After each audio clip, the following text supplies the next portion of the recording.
Coming up on Mountain News this morning, a coach is lucky to be alive after an out-of-state boating accident.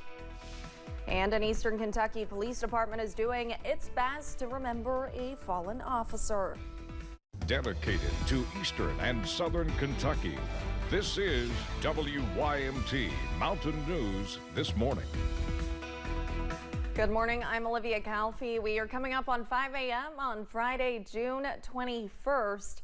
Now let's go ahead and check in with meteorologist Tim Drawbridge for a look at your forecast this morning.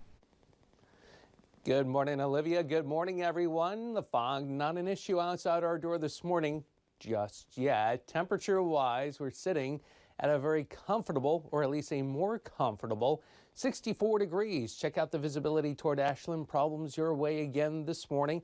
Williamsburg down toward Jacksboro as well. Visibility about 1.25 miles. And temperature-wise, well, kind of the same fire drill we've had the last couple of mornings. Mid and upper 60s into the lower 70s. And that satellite radar composite, yeah, nothing going on. There's a lack of cloud cover across the region. High pressure right on top of us with a couple of showers that tried to pop up yesterday. Kind of the same deal again today as we get to a forecast high of 92 this afternoon in Hazard. Some subtle relief on the way. We'll explain. Your first alert 7-day forecast as the heat and humidity roll on. Coming up in just a few moments. Olivia? All right, Tim, thank you. A Kentucky high school basketball coach says he's lucky to be alive after a boating accident in Missouri. It happened at the Lake of the Ozarks. Chris Souter, who was recently named coach of the Mercer County Lady Titans basketball program, was hurt. Souter used to coach at South Laurel. The Missouri State Highway Patrol says a pontoon was pulling a tube when it hit a section of dock. Both Souter and his wife were on the tube.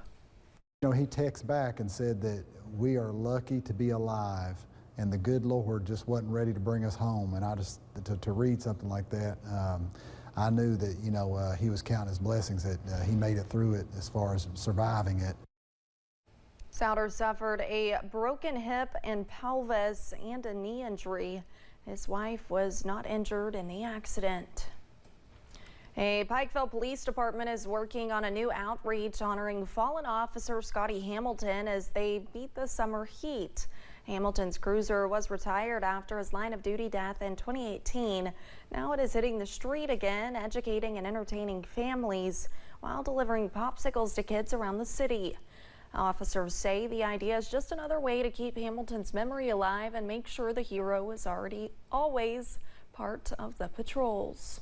It is incredible, and his family has been incredibly supportive of this, and it's just amazing to be able to, do this for them.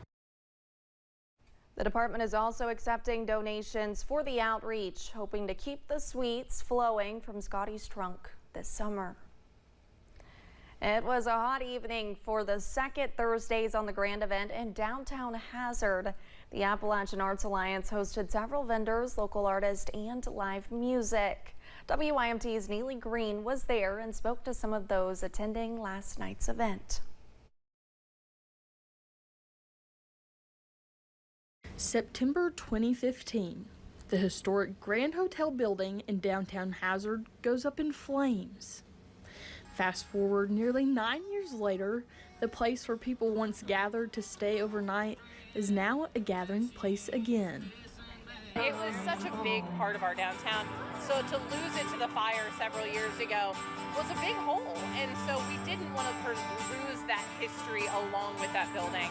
So this is a way to kind of help bring that legacy forward, even though we no longer have the building. So now this outdoor space is known as the Grand, which is home to this event and others like the upcoming North Fork Music Festival. The Appalachian Arts Alliance hosts Thursdays on the Grand to promote local food vendors, artists, and musicians. Appalachia is deeply rooted in our arts and culture heritage here, and so we have to pass that tradition along, and so having opportunities where people can showcase that, where they can witness it being demonstrated, where people in our community can buy local and support that, it's vital to our continued existence as a community. Musician Nathan Coots knows just how much that support means. He says he loves getting to come back home and play for those who first embraced his dreams. I like doing it because I'm out I like playing everywhere else from home, and it just I like being able to come home and play in front of hometown people when I can. Hazard High School cheerleaders used the event to raise money for camp. All the cheerleaders is here helping, earning their money, and their parents is here. It's real hot, but we can enjoy the heat if everybody just come out and help support these girls. Enjoying a night on the town despite the heat. In Hazard, Neely Green, WYMT Mountain News. The next date for Thursdays on the Grand will be announced later. They have a Facebook page you can follow for the latest information. There's no better time than now to get a good hamburger in one town. This week is Burger Week in Corbin, and more than 13 restaurants in and around downtown Corbin are using the week to make special burgers. Every restaurant that is participating has created their special hamburger that best represents the individuality of Corbin. We talked with officials at Corbin Tourism about what makes the city's food scene so special. Yeah, so this is our 9th annual Burger Week in Corbin, Kentucky. It actually started on Monday the 17th and runs through 11:59 on the 22nd. So we're excited about that. There are a lot of different restaurants here in Corbin, and so we kind of fame as being a foodie community with all of our locally, independently owned restaurants. And with that said, there's 13 restaurants participating in Burger Week this year.